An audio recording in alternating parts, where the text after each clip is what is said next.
সিলেটের ডাচ বাংলা ব্যাংকের একটি বুথ থেকে টাকা লুটে নিয়ে গেছে দুর্বৃত্তরা। এই ঘটনায় একটি সিকিউরিটি কোম্পানির এক কর্মকর্তাকে গ্রেপ্তার করেছে পুলিশ। টাকা লুটের ঘটনায় গতকাল শুক্রবার সিলেটের বিমানবন্দর থানায় মামলা দায়েরের পর আলবাব হোসেন নামের ওই সিকিউরিটি কোম্পানির কর্মকর্তাকে আটক করা হয়। গ্রেপ্তার হওয়া আলবাব হোসেন সিকিউরেক্স প্রাইভেট লিমিটেডের এটিএম অফিসার। টাকা লুটের ঘটনায় একই কোম্পানির ইনচার্জ সন্দীপন দাস বাদী হয়ে বিমানবন্দর থানায় মামলা দায়ের করেন। মামলার এজাহার সূত্রে জানা গেছে, গত ২৭ অক্টোবর সিলেট নগরীর সুবিধবাজারস্থ ডাচ বাংলা ব্যাংকের এটিএম বুথে ২৭,৭৫,০০০ টাকা জমা করা হয়, কিন্তু ক্যাশ জ্যামজনিত কারণে তখন টাকা জমা হয়নি।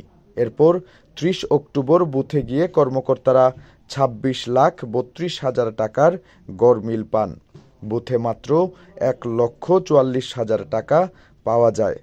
পরে সিসি ক্যামেরার ফুটেজে দেখা যায় ২৮ অক্টোবর রাত ১২টার দিকে মাথায় কালো ক্যাপ, মুখে মাস্ক ও চোখে চশমা পরে ২ থেকে ৩ জন ব্যক্তি ব্যাংকের বুথের ভল্ট খুলে টাকা নিয়ে যাচ্ছে। সন্দীপন দাসের দায়ের করা মামলায় কোম্পানির এটিএম অফিসার আলবাব হোসেন ও আমিনুল হক নামের আরেক কর্মকর্তাকে আসামি করা হয়েছে। মামলা দায়েরের বিষয়টি নিশ্চিত করেছেন সিলেট মহানগর পুলিশের উপকমিশনার আজবাহার আলী শেখ।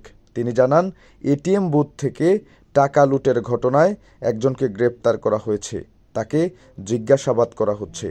সিসি ফুটেজ দেখে ঘটনার সাথে জড়িত বাকিদের গ্রেপ্তারের চেষ্টা চলছে। এই এটিএম বুথের সাথে যারা ক্যাশ লোড আনলোড করেন তাদের 2 জন কর্মকর্তা গত 28 তারিখ রাত্রে 11:55 থেকে 12:15 পর্যন্ত মুখে মাস্ক, চশমা এবং কালো ক্যাপ দিয়ে তারা এই ঘটনা ঘটিয়েছে এবং তারা সিসি ফুটেজ পর্যালোচনায় তারা শনাক্ত করতে পেরেছেন। বিদায় তাদেরকে এজাহার নামীয় আসামি করে 2 জনের বিরুদ্ধে এয়ারপোর্ট থানায় একটি অভিযোগ দায়ের করেছেন। এই বিষয়ে এয়ারপোর্ট থানায় মামলা রুজু করা হয়েছে। এই বিষয়ে আমাদের মামলা তদন্তকারী কর্মকর্তা অভিযানপূর্বক 1 নম্বর আসামি আলতাফ হোসেনকে গ্রেফতার করেছেন। তাকে জিজ্ঞাসাবাদ করা হচ্ছে।